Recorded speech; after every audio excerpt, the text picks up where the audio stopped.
Hey, welcome to day 5.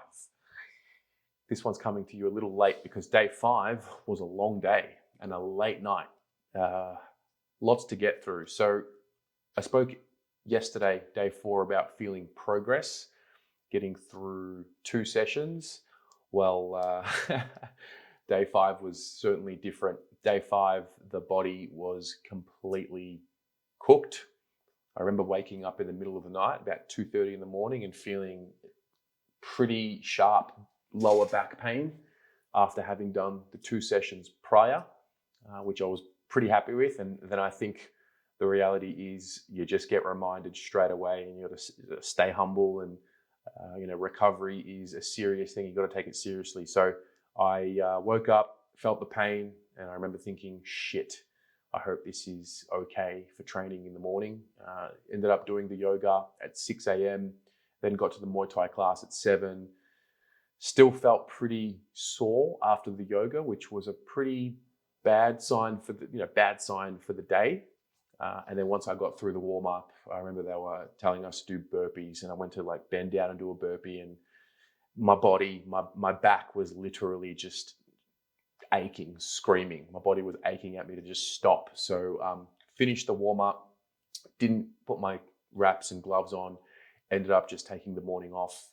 I did have a massage booked for 10 a.m., which was the perfect timing. And I think in hindsight, had I done that morning session, that would have been 3 sessions in the space of 26 hours, 27 hours, which is a lot. So I do have to build myself into it. So I missed the session, got the massage at 10 a.m. after breakfast. I felt a lot more relief straight away. The ladies here do a phenomenal job. She was standing on my back. She was bending me in ways that I cannot bend myself, and definitely felt relief immediately.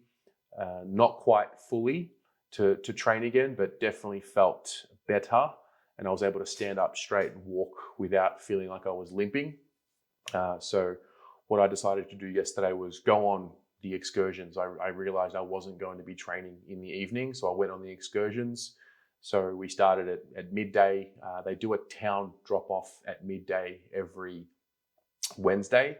So did that. They drove us into town, which was essentially where the night markets were, just nearby. And I really just walked around.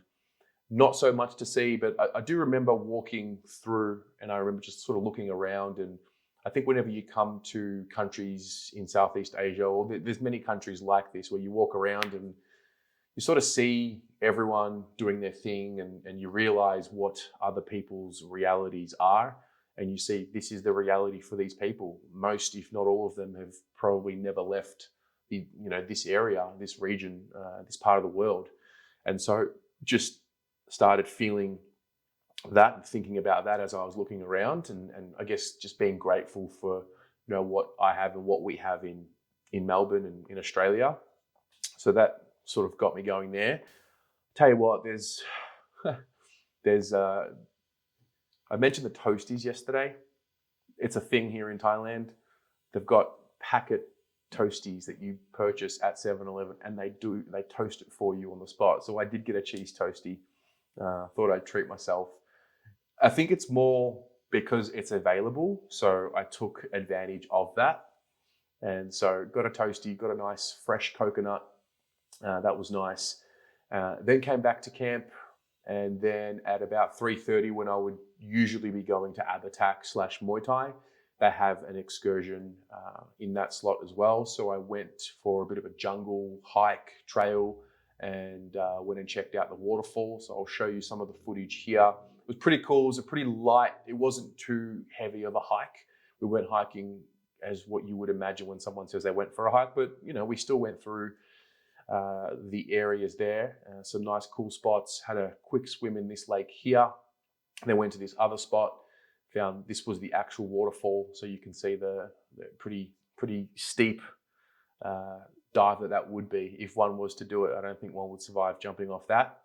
Then we came home. I still felt my back was a bit sore, but getting better. And then had dinner. And then we had organized with a group here to play poker. And basically that was at Camp 1.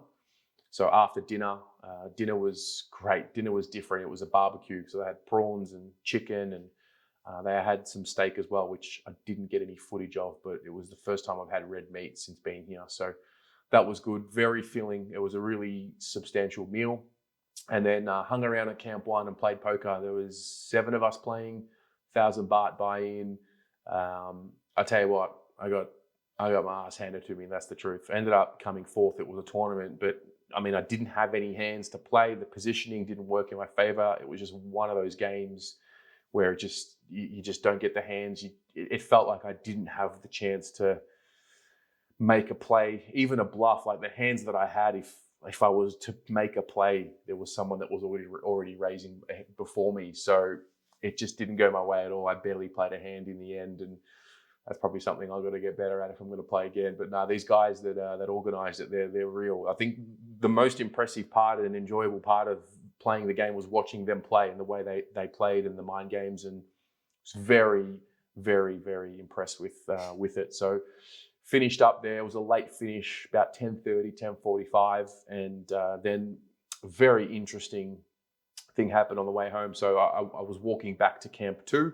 So it's obviously pitch black. You can see some light from like the moon sort of lights up the road ahead of you as you're sort of winding around. And I was coming up to this point where there's a house and there are dogs, and they're always barking, and you kind of got to settle them down. Now the issue is, in the middle of the night, they can't see your face. They can just see your flashlight from your phone. So I'm flashing the torch, trying to like settle them down. I'm probably about 50 meters away from them, and I'm thinking, how am I going to settle them down so they don't feel like I'm a threat? And then out of nowhere, the timing was impeccable.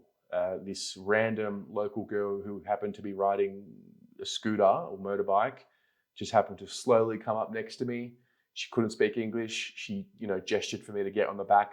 I was only walking about 600 or 700 meters further up the road, but I needed to get past these dogs. And so whatever, it was just divine intervention, we might call it.